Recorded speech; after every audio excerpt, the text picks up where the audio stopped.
this is Carrie from Wrap Your Head Around Silks. This is the Expecting Aerialist podcast, now with the Digital Network. How's it going, guys? Hope you're having an amazing week. Before we get started, lots going on our Wrap Your Head Around Silks. We have Roll It Out, our live weekly foam rolling and ball class Monday and Thursday evenings. I would love to have you. I'd love to see you in person on Zoom, get to know you better. We have a full beginner to intermediate Silks course that's online, a free course, an aerial rehab course if you're coming back to your practice, either from just an injury, postpartum, etc., and then Silks teacher training. All right, my friends. This is Cindy Dabrowska. She is a registered dietitian and herself someone who has suffered from endometriosis. I've actually been trying to track down and nail down a practitioner who can help us better understand endometriosis, what it is, and how it affects so many women in so many different ways. So I am so excited for you guys to hear this interview. Let's get started. I don't know why, but it took me a long time to nail down somebody who could talk to me about endometriosis. And I know you're not an MD, but for some reason, and I have a student, her name is Erica Nisei, and she suffers from endo, and she is always talking to me about it. And it didn't occur to me until I met her how widespread the symptoms can be, how it can take over your entire life in ways that I couldn't even imagine. You think it's something to do with the uterus, but it's not necessarily. Can you explain to our listeners that this population, mostly women, mostly people who are very fit and or are just love this exercise that we do together, which is aerial or circus. We're doing a lot of upper body training. We are doing a lot of the pelvic floor is so involved with all of our movement. And in this particular population too, because it's Expecting Aerialists, is a lot of women who are doing this activity, and then also they're moms. They're doing all the things that moms do. So I'm sure sprinkled in there are women who are suffering from endometriosis, and then also women who just, like me, I don't suffer from it, thankfully, and I don't know very much about it, only through my girlfriends. And if you could introduce yourself, a little bit about your background and your experience, and then what endometriosis is to start. Yeah, that would be a good place to start. Yeah. So my name is Cindy Dabrowska. I'm a endometriosis specialized registered dietitian. I do practice a little bit. I guess my approach is a little bit more unique because I am more functional minded. So diet is a very central, important part of how I approach, care with my patient population, but also looking at all of the hallmarks that we know, all the hallmarks of endometriosis, including gut health, immune function, hormones, diet, inflammation, nervous system dysfunction. All of that is also my approach to how I support my endometriosis patients. In terms of my background, like I said, I'm a registered dietitian. Like a lot of healthcare providers, I have a very personal tie to endometriosis because I suffer with endometriosis myself. I don't know. I'm assuming there's no such thing as TMI on this. No, there is no such thing in this and in this space in general. But from my very first period at 12 years old, I had extremely debilitating periods, very, very painful. And of course, much like endometriosis does, it evolved over time, and my symptoms evolved over time. And so I went through that full gamut that most women with endometriosis go through to try and find some kind of symptom resolution. I tried the hormonal therapies. I did have surgery. I did have a laparoscopy with excision back in 2018. And I was looking for so long, what is going to be the management strategy that works best for me. And even before I started my studies in the nutrition space, I thought to myself, there are so many chronic inflammatory conditions that are managed with diet and lifestyle. Why couldn't endometriosis be the same? And so then I embarked on this journey to try and find, what is the best diet for me and what supplements are going to work for me and what is my capacity to exercise and what forms of exercise should I be doing. And I personally found a lot of relief with that, right? Like I fully manage my endometriosis with diet, lifestyle, and targeted supplementation. Like I haven't been on any kind of hormone therapy for many, many years. And I thought, why not bring that to other women, right? And I do want to put a little bit of a disclosure here, like endometriosis, like what you alluded to previously, it affects women so differently. Like no two women experience it the exact same way. If you're interested, I can definitely talk a little bit about like silent endo versus the characteristic symptoms of endometriosis. But no two people really experience it exactly the same way. And so I do want to encourage people to, consider holistic natural strategies. But just, I don't want to also be on your podcast saying like, this is the only and best way for everybody with endo. Like it is an extremely complex condition. And then in terms of what it is, I don't know. I should warn you, Carrie, I do bounce around a little bit on podcasts. Like I tend to go on rants because there's just like so many things I love to say and want to say, and there's just so many things to say. So I've warned you and your listeners. Oh, no worries. Is it an autoimmune? First and foremost. So it hasn't formally been identified as such, but there are autoimmune components in endometriosis for sure. Like the way that some of the immune cells function in endo is very autoimmune-like, but it hasn't formally been diagnosed as such. So endometriosis is a condition where tissue that is similar, but not identical. So there are still lots of differences in the tissue that lines the uterus, the endometrium and endometrial like tissue, that's the endometriosis lesions. It's similar, but not the same. And this tissue grows outside the uterus it's been found at this point in on every organ of the body. So there's really no organ that is safe from endometriosis.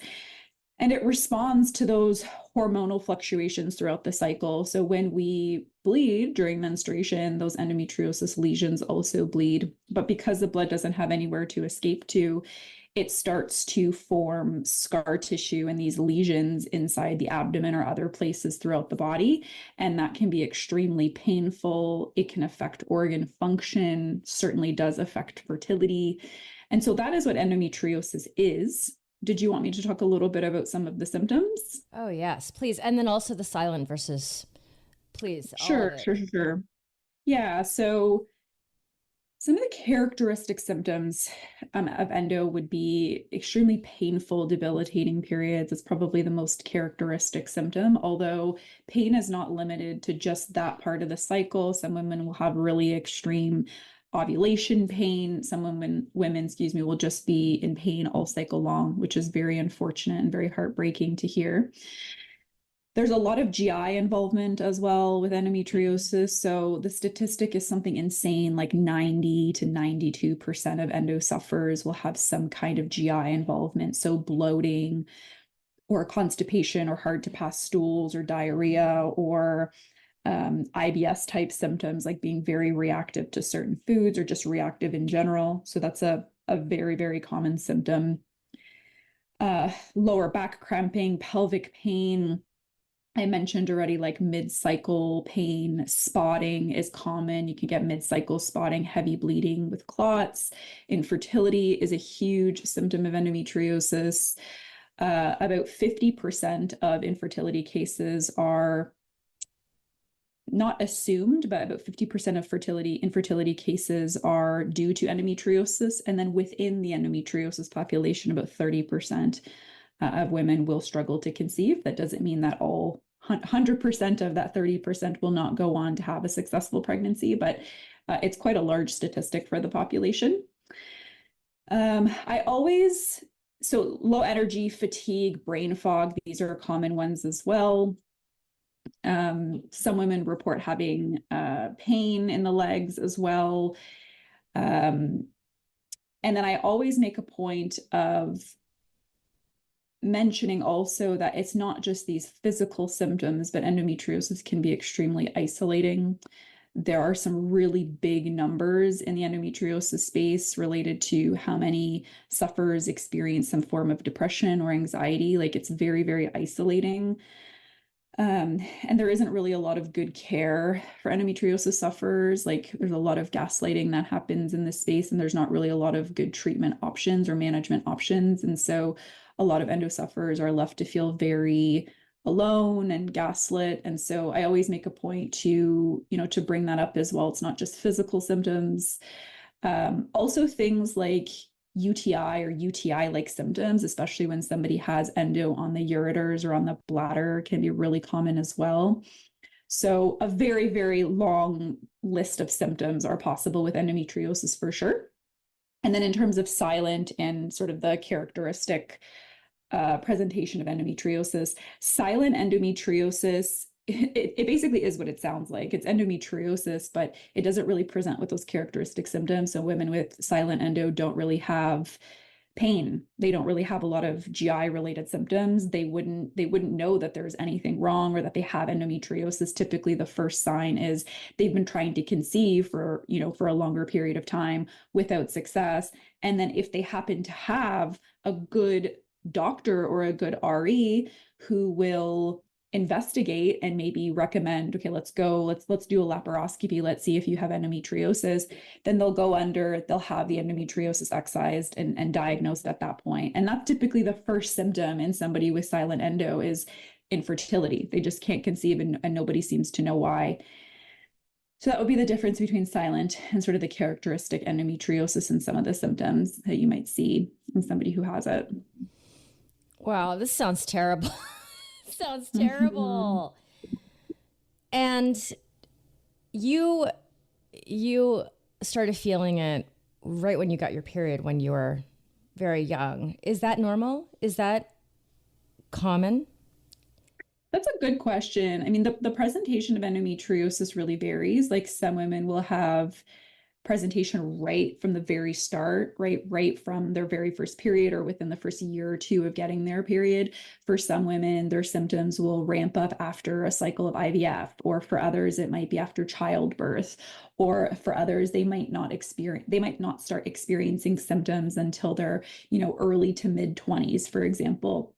So it's not like every single person who has it doesn't like their symptoms aren't going to always present exactly the same way and right away off the get-go, like when they get their periods. So that's another thing that makes endo really complex and very complicated, because it's not like you're going to start experiencing symptoms from the very first period ever. So hopefully I answered that question. Okay. So let's just say like I have IBS. Or okay.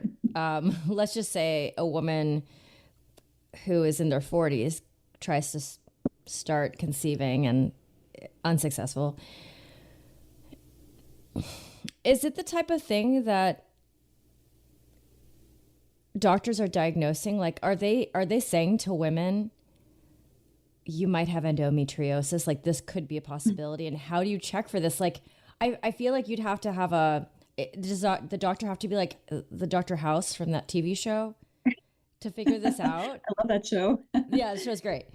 Yeah, that's a good question. It's really a mixed bag. I do think that endometriosis is getting a little bit more attention now than it was, say, 5, 10 or more years ago. There is a lot more advocacy now, but I would say that it's still extremely common for a patient to present with these symptoms to their doctor, and the doctor basically give them one of two options, which is to become pregnant or go on hormone therapy. That is typically how endometriosis is managed. It's managed with some kind of hormone therapy. So either birth control or some kind of hormonal IUD or some kind of like chemical menopause inducing medication like Lupron or Alyssa. That's like the typical management strategy through traditional sort of Western medicine. And then to get a diagnosis, for the longest time, it's been through a laparoscopy, which is a type of surgery. And part of the reason why is because the lesions actually have to be biopsied. So for example, when I had my surgery, the endometriosis was found in multiple different locations.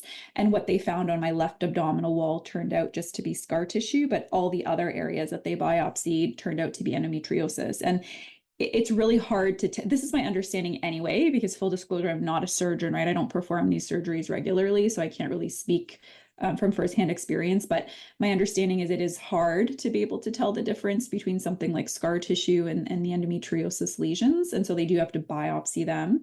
But there are some specialists in the field of endometriosis who are attempting to bring a less invasive form of diagnosing endometriosis to endometriosis patients through advanced ultrasound. So it's an advanced form of ultrasound, which apparently can show endometriosis without actually having to go under through and perform the laparoscopy. I've spoken to many of these specialists. They tell me that they are able to tell the difference through the laparoscopy. I mean, again, I can't speak to this because I'm not a surgeon, but I'm told that they're able to tell the difference. And especially if somebody has deep infiltrating endo, so the endo that will basically infiltrate the organs or the tissue a certain depth, it's a little bit easier to see through ultrasound, or like large endometriomas, which are cysts that form as part of a more advanced stage of endometriosis. They can see those through ultrasound, and they can through this advanced ultrasound technology, and they can diagnose it that way. But that is sort of the gold standard management and diagnostic procedure for diagnosing endometriosis. Yeah, what else can I add to that? So that is typically how it's diagnosed. There are some, and I'm always careful to preface by saying, like, these are not diagnostic for endo. Like, for example, there's a test called Receptiva, where they do I believe it's a biopsy of the uterine lining. Is it a biopsy of the uterine lining? I could be wrong about that. Don't quote me about that. But anyway, the test is called Receptiva, and a positive Receptiva test is strongly correlated with a positive endometriosis diagnosis, but it's not diagnostic for endometriosis, right? You would still then have to go on to get a laparoscopy, or, you know, talk with one of these specialists who perform the advanced ultrasounds.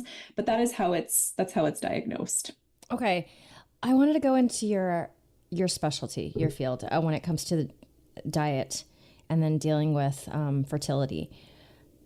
So you are well managed through diet and lifestyle. What are the things that you changed that help it be better all the time? Yeah, yeah. So I will say that it wasn't a very linear journey. Like, it took me probably about 2 solid years of trial and error and trying to figure out what was going to work for me, which is why I do what I do to really cut that time down for, you know, for my patients and for my clients. Like, I want to be able to help them figure out what's going to work for them sooner, rather than, you know, spending all this other time while also remaining in pain, because all that time that you're investigating all these things, you're still symptomatic.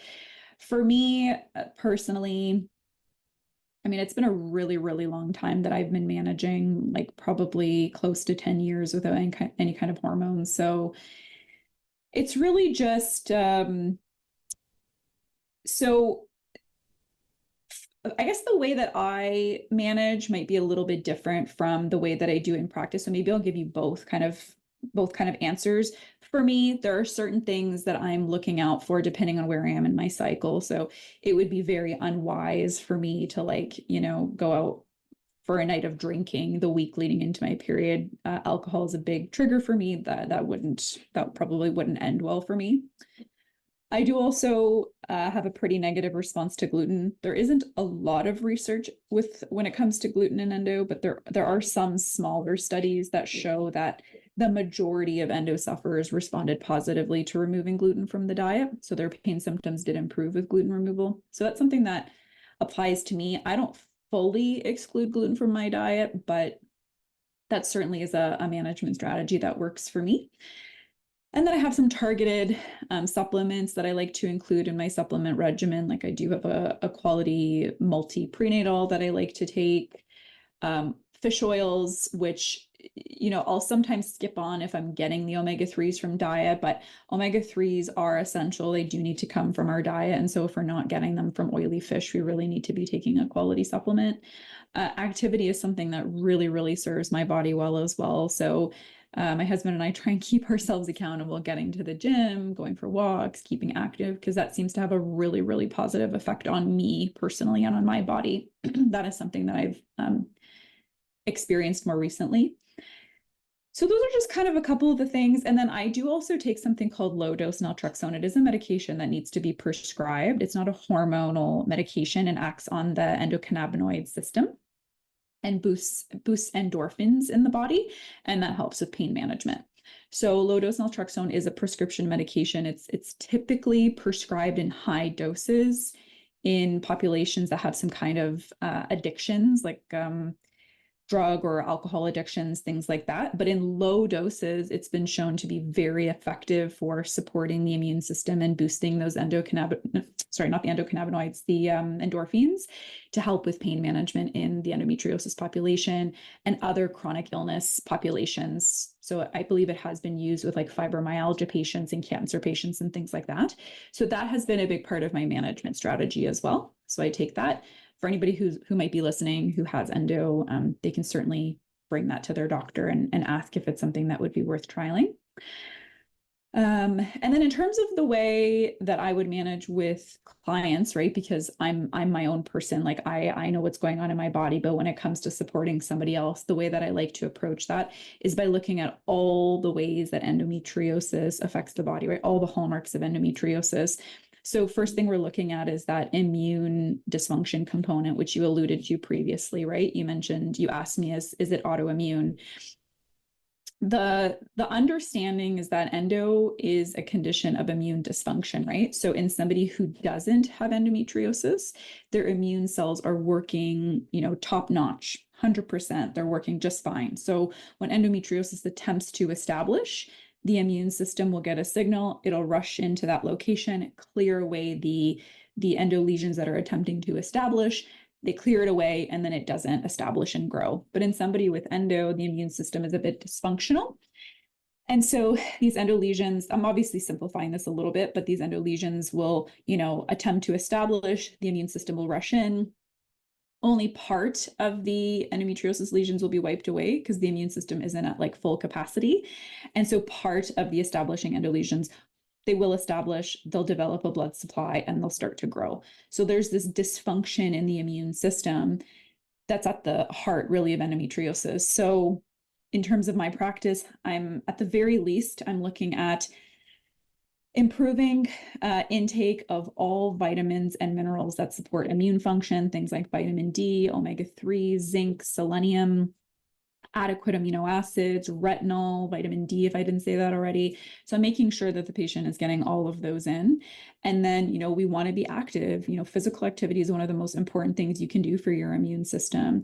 You want to be supporting healthy cortisol levels with full spectrum light and, managing stress and things like that. Like there's so many things I could say about this, but I recognize that we don't have an infinite amount of time, but that's one component. Then there's the gut health side, right? So if a person comes to me and they're experiencing every single GI symptom under the sun, they're bloated all the time, they're getting heartburn, they're getting reflux, they're constipated or having chronic loose stools, or they have a history with antibiotics, that is going to have a massive impact on the way that you live with endometriosis. You're going to have really aggressive symptoms.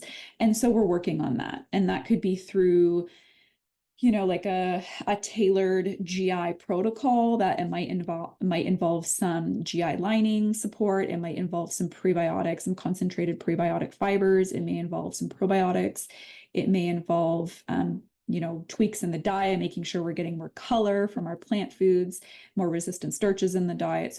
But the milestone there is to completely resolve those GI symptoms. Like, having endometriosis doesn't mean that you just accept the fact that you're going to have these IBS or GI related symptoms. I'm a very demanding practitioner. I want those symptoms to be completely gone, right? That's going to significantly improve your quality of life.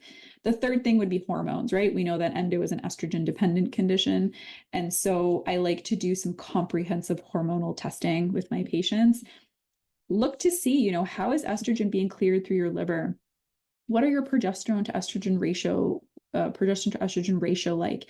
Is your testosterone low? Is your DHEA sulfate low or high? What is your cortisol doing? Like all of these things will affect your pain levels, your immune function. They're all incredibly important to assess. Looking at prolactin levels, looking at thyroid function, hypothyroidism, so sluggish thyroid function, is associated with more severe forms of endometriosis and more pain symptoms with endometriosis. So all of these things are connected.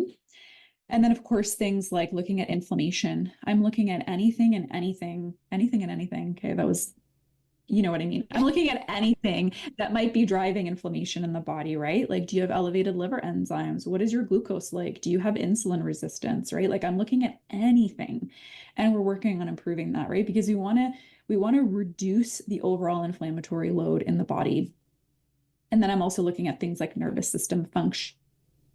Are you depleted in magnesium? Are you depleted in potassium? Do you experience heart palpitations? Do you get racing thoughts in the evening? Are you tired and wired? Are there any indicators that your nervous system may be off? Because that's also going to affect your immune function. It's also going to affect your hormonal profile. And so I'm looking at all of those things, and then we're creating targeted interventions so that we can get you feeling better. And that's sort of my approach with my patients. That was a really long answer. I apologize. No, I love it. So that's the big difference between immune dysfunction and then autoimmune, because you're actually trying to boost the immune system. And if it was truly an autoimmune, like Crohn's, they try to dampen the immune response. Yeah, that's another really good point, because technically, yes, you're correct. We want to improve the immune function, right? Because if it's in a condition of immune dysfunction, we want to support the cells of the immune system to be able to clear that endometriosis away. So that is correct. But the reason why I made that comment about it being an interesting question is because in somebody who's trying to conceive, who has endometriosis, in some women with endo, so your immune system basically has like two options, right? Like your immune system can either, after years and years and years of chronic inflammation, your immune system basically can either work extremely well, right? It can almost become like primed, where it just gets really good at clearing things away, or it's just a really aggressive response. Because if you're somebody who's eating really well, you're otherwise taking care of your body, you're exercising, you're really setting your immune system up for success. It doesn't mean endo is not going to establish and grow, but you're really setting your immune system up for success. And then the other branch of this, I suppose you can say, is the immune system will weaken, right? If you've been dealing with this chronic inflammation for years and years and years, and you're under eating, maybe you're a bit underweight, maybe you're showing other signs of weakened immunity, like being really, really fatigued all day, maybe wounds that are slow to heal, very low progesterone levels. I mean, there's a long list of symptoms that I can list off here, but chances are your immune system is going to be very, very weak, right? It's not going to be thriving very well. Maybe you have chronic vitamin D deficiency. There's a number of things that I can comment here. Then yeah, your immune system is going to be very weak, right? It's not going to be thriving very well. But in somebody who's, I don't know if I'm making any sense right now, but yeah. The first part, it's more concerning when you're trying to conceive, right? Because a couple things happen when you're trying to conceive. First of all, sperm is foreign to the female body. And so there is an immune reaction that happens when sperm enters the female body. you don't want your immune system to be too aggressive, right? You want that sperm to be able to travel up to the egg because your goal is conception and pregnancy. So if your immune system is a little bit too primed, a little bit too aggressive, which can happen with some women who have endo, then that actually may make it a little bit more challenging for you to achieve that pregnancy. Yeah, that's I think I'll leave it there. That's the comment I wanted to make. It's hard to assess who kind of falls into what branch of the immune system, but it's certainly something that happened, right? Your body can adapt and it can go, yep, this has been happening for the last, 15, 16 years. We're getting all of the resources that we need to keep this immune response going. We're going to go hard. The immune system is going to respond aggressively. And that basically the only issue with that really is when trying to conceive, right? Your immune system is a little bit more primed. Okay, so let's talk about the fertility. If you had a client come to you, they already know they have endometriosis and they're trying to conceive and unsuccessful, what are the steps that you would have them take? Yeah, so very similar to what I just finished explaining, right? I'm thinking about all the ways that we know endometriosis affects fertility. So there's the immune component, right? So I'm looking at what's going on with the immune system. Is there any indicators of a very strong immune response, or are there indicators that the immune response is maybe very weak or underperforming? Neither of those scenarios are good for fertility. So what I typically like to see is I like to go through the full gamut of like, are there any indicators of autoimmunity? I like to look at TPO, TG antibodies, right? Antibodies against the thyroid, a general ANA, anti-nuclear antibody immune marker. I like to look at a CBC, complete blood count, see if there's anything in those immune cells that are indicating that your immune system is either active or underactive, right? And then we know exactly what we need to do. If your white blood cells have been chronically low, so under 5 for like the last 2, 3, maybe more years, that is definitely related to your inability to conceive. Like there is something going on with your immune system that we can then deep dive into. So does that make sense? Yes, kind of. I'm Yeah. following you though. So anyway, the first thing I'm looking at is immunity, right? Because when you do become pregnant, there is this very beautiful switch in the immune system that has to happen in order for basically the woman's body to nurture and grow baby, right? And so if there's something off with your immune system that could predispose you, unfortunately, to early losses or chemical pregnancies, for example. So we want to make sure your immune system is functioning as best as is possible, right? So that's one thing I'm exploring. I'm exploring the immune side of things. I forgot to mention this previously, but the gut health side of things, right? So I usually pair them together because about 70-80% of our immune system is located in the gut. So when there's something off in the gut, you can't expect your immune system to be functioning well. So that's the second sort of place I look, right? Especially when somebody has GI symptoms. I have found in my practice that working on gut health is one of the biggest and most important steps to achieving a healthy pregnancy and being able to sustain that pregnancy for 9 months.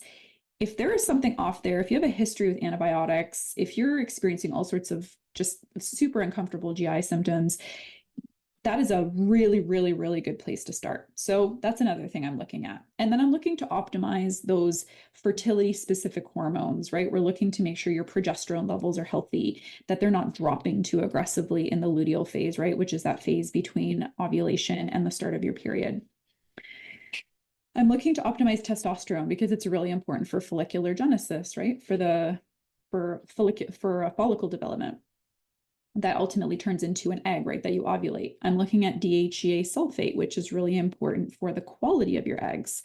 I'm looking at prolactin, because if prolactin is too high, it can actually mess with your luteinizing hormone and your follicle stimulating hormone, which can then affect ovulation, right? We want you ovulating and we want you to have a healthy, robust ovulation, because then that corresponds with healthy progesterone levels in the luteal phase. And elevated prolactin is very common in the endometriosis population. So I'm looking at that. I'm also looking at estrogen levels. Are you metabolizing it really well through your liver and out with your stools? If you're chronically constipated and you're having estrogen dominant symptoms, I'm not surprised by that, right? Because estrogen is removed in 2 steps in the liver and then 1 step through the stools. So if you're not able to get it out of your body because you're constipated, we need to get the bowels moving. So I'm looking at those hormones. I'm also looking at the thyroid. I want to make sure your thyroid is functioning well. The 2 most common reasons for early losses are low progesterone and thyroid dysfunction. So we really want to make sure that those are optimized. So those are kind of like the big areas I'm looking at. And then inflammation. We know that inflammation is huge with endo. It's a huge hindrance to fertility, both localized inflammation around the uterus and the ovaries, as well as systemic, right? So throughout the entire body. So anything and everything we can do to reduce inflammation for fertility is going to, hopefully lead to a successful pregnancy and conception. So yeah, I mean, anything. If your sugars are high, if your insulin is elevated, if your cholesterol is elevated, if your diet is very processed, or you're consuming a lot of alcohol or something like that. I mean, I hope you're not if you're trying to conceive, but anything that we can do to kind of reduce the overall inflammation in your body is what we'd be working on there. So those would be kind of the big areas. And then in more advanced cases, if we're, checking off all those boxes and everything is going really well there and somebody still hasn't been able to conceive, then I start to look into more advanced testing, right? So ruling out endometritis, which is inflammation in the uterine lining, doing immunological panels to see what are the ratios in your immune cells. That can sometimes point to the cause of your infertility.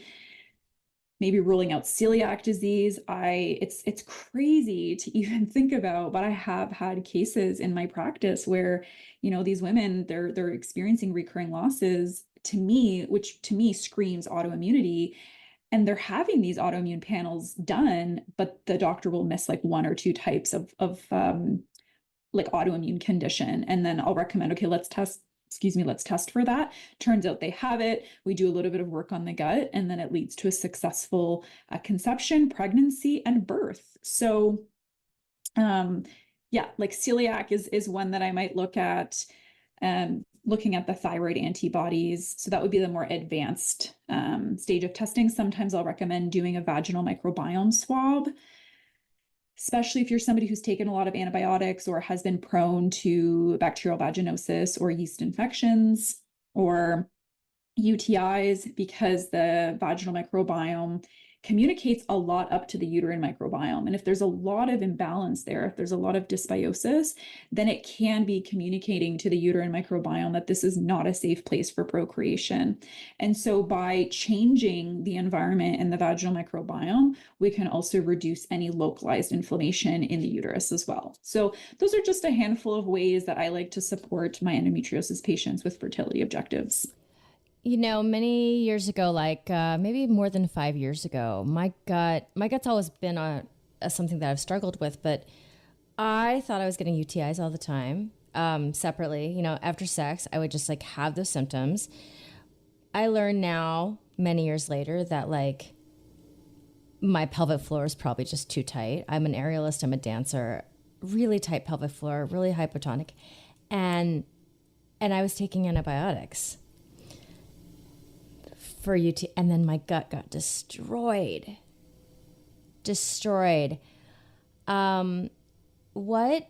What have you seen with like when you say history of antibiotics? What does that mean to you? Like, is it like how much are people taking it, and what are the effects? And like, what have you seen? Like, okay, they take it just once and it can destroy things, like really put you on a path that's not great, or is it people that like me who was having antibiotics like on a regular basis sometimes? Like, can you talk about that? Yeah, there's a couple things I would consider. So, I mean, obviously, there are things that set you up for success with gut health, like if you've been breastfed and, if you were allowed to play in the dirt as a kid, right? Things that really help you build your immune system from those early stages of life. Those things will really set you up for success. And so, if kind of all of the boxes are being checked off for things that are not supportive of good gut health in somebody who's taken antibiotics, then they're more likely to become symptomatic. Let me take a step back here because I think I'm getting a little bit confusing. So what I would consider excessive use of antibiotics is 3 or more rounds in any 1 year period of your life. So I always ask people, did you have antibiotics as a baby? What about as a child? What about as a teenager? What about as a young adult? Because 3 or more rounds in 1 year is going to be a really big hit to the gut. So that's my first question. And then I'll ask, did your digestion change after that? So if they started noticing more endo pain, if they started noticing changes in their bowel routine, if they started getting sick more often, then yeah, the wheels are starting to turn for me. That probably did it. There was probably a really big hit on your gut with that 3 rounds of antibiotics. Now, whether those 3 rounds of antibiotics in any 1 year period are enough to either wipe away extremely important species in your large intestine or not, that's where some of the things that I was like previously alluded to matter, right? Were you breastfed? What is your diet like? Like if you're routinely eating a lot of colorful plant foods in your diet, if you're eating a lot of prebiotic rich foods in the diet, if you're eating a lot of fermented foods in the diet, if you're managing your stress really well, if you're not drinking a lot of alcohol, if you are, getting in enough vitamin D and retinol, which is active form vitamin A, if you're getting a lot of zinc in the diet, your gut, even if you've taken those antibiotics, you're going to be slightly better off. Like you're going to be set up for more success, even if you've taken those antibiotics, if you're doing all of the above, right? If you're doing all of those things, if you were breastfed as a child, if you, had those opportunities in the early stages of your life to develop your immune system in your gut. But I forgot the question, Carrie. I'm sorry. No, you kind of answered it because I think I did, right? Yeah, what you think is regard as a lot of antibiotics. Yeah. So man, I've had medical doctors, I've had MDs tell me there are no drawbacks to taking antibiotics. I mean, it's just ridiculous. I mean, even as a layperson, I know that's not true. It's like one round of a broad spectrum antibiotic will wipe away about 30% of your large intestine microbiome. So consider those people who are not set up for success, who are maybe not eating a lot of colorful plant foods, but are rather eating a lot of processed foods that really don't help support a healthy, diverse gut microbiome. That one round and wiping away that 30% is probably going to be a much, much bigger hit, right? So it's one of my biggest frustrations as a healthcare provider is this extreme over prescribing of antibiotics because it's extremely destructive. And I can't even tell you how many people I've connected with who tell me the exact same story. I was getting recurring UTIs. They turned out not to be UTIs. They were just probably endo on the ureters or on the bladder causing these symptoms. But they were getting prescription antibiotics every single time they were experiencing the symptoms. Then all of a sudden, over about a 6 to 12 month period, their endometriosis symptoms exploded. They started having extreme pain all cycle long. Their digestion changed, their stools changed, their energy levels tanked. They started getting sick more often. I see the same pattern all of the time. And I'm confident, I'm 100% confident it's related to the destructive nature of those antibiotics wiping away the flora in the large intestine. You need that bacterial diversity to maintain what's going on within the gut and to protect you from what's on the outside of your gut, which is your bloodstream. If you don't have that little army of bacteria keeping your gut lining secure and safe, from your gut that aren't supposed to get into your bloodstream will start moving across. And now you're going to get body-wide symptoms like hives, or you're going to develop autoimmunity, or you're going to start swelling, or your energy levels will tank, and the list goes on. So yeah, I'm really passionate about communicating and wanting people to understand that they're not benign. They will cause damage in the body. That being said, if there's like a life-threatening condition or something that you can't avoid taking antibiotics for, you just have to take the antibiotics, absolutely take them. But educate yourself on how to support your gut, right? So that you can recover any bacterial diversity that was lost and really avoid trying to take them, back to back if you can.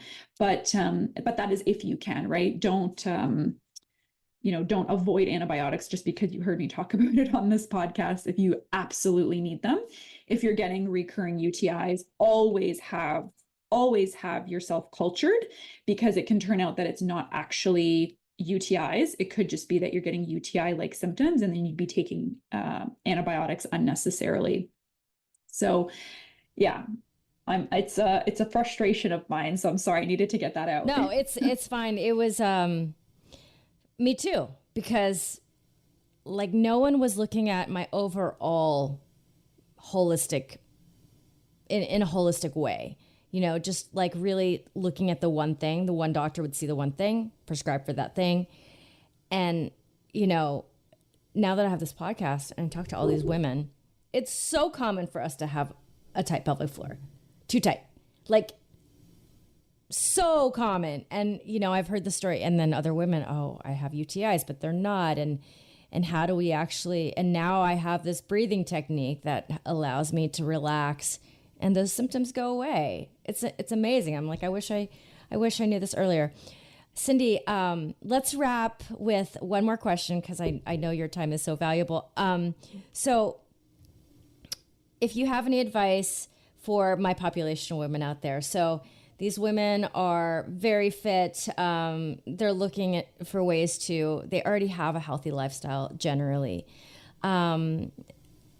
How does your practice come into effect with these type of women, if they have endo or if they're starting to have those symptoms and they just don't know what they have yet?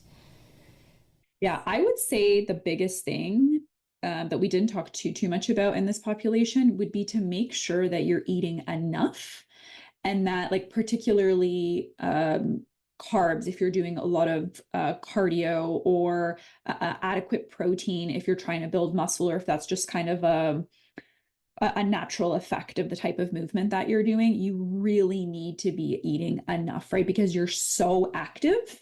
And one of the things that our bodies perceive as physiological stressors is under eating, right? So when you're very, very active, you're going to be burning a lot more energy. So that is one thing I would say. The second is make sure you're replenishing all of your nervous system and adrenal supporting minerals, vitamins, and electrolytes. So you want to be considering sodium, potassium losses through sweat. You want to be considering magnesium losses through sweat. You also want to make sure you're getting adequate B vitamins, calcium, vitamin C. These are really important for your adrenal and nervous system function. And again, when you're very, very, very active, that's a big hit physiologically on your body, right? You want to make sure you're getting enough of these. And if you're active to the point where you're losing a lot of electrolytes and minerals through sweat, you really want to be on top of replenishing those. If you're not adequately replenishing those, it's going to have an effect on your adrenals, and you may start to experience burnout, right? You might start experiencing, extreme fatigue, maybe, reduced performance in the type of physical activity that you're doing. Your pain can get really extreme. Also, extreme physical activity or high intensity physical activity is a risk factor for leaky gut, right? Increased gaps in the cells lining the gut. So you want to, again, all the things I'm saying now apply. You can mitigate that risk by eating enough, getting enough colorful foods in the diet. So aim for 3+ different colors from plant foods specifically with every meal. Maybe talk to a provider about something like L-glutamine, or checking your zinc levels or your vitamin D levels. Just make sure that, because any of those, all 3 of those will really help support the gut lining as well. Maybe consider supplementing some concentrated prebiotic fibers like partially hydrolyzed guar gum or acacia fiber, or some kind of xylo-oligosaccharide or fructo-oligosaccharide, or you could just type those into Google and it'll pull up a bunch of different options for you. But in this particular population, those will probably be the main things I would consider. In addition to all the other things that I shared with you today around like hormone balance and gut health and immune function. I mean, if you're that active, you're getting in a ton of movement, which is going to be very supportive for your immune system. But if you're exercising very aggressively and you're under eating, you're not replenishing those lost B vitamins or magnesium or sodium or potassium or whatever it is, that's not going to set you up for success when it comes to your gut lining. It's not going to set you up for success for adequate hormone production, which can also make your symptoms much, much more aggressive. And it's not going to set you up for success when it comes to your adrenal health. So that would be like the main, really, really, really important thing for you to assess, is that you're hitting all of your macronutrient needs, all of your micro mineral needs, and not showing any signs of depletion or like vitamin or mineral deficiencies. This was so interesting, and I learned so much just in 1 hour. I have that effect. I love it. Cindy, thank you so much for carving out the time for us. I really appreciate it. My pleasure. It was nice to chat with you.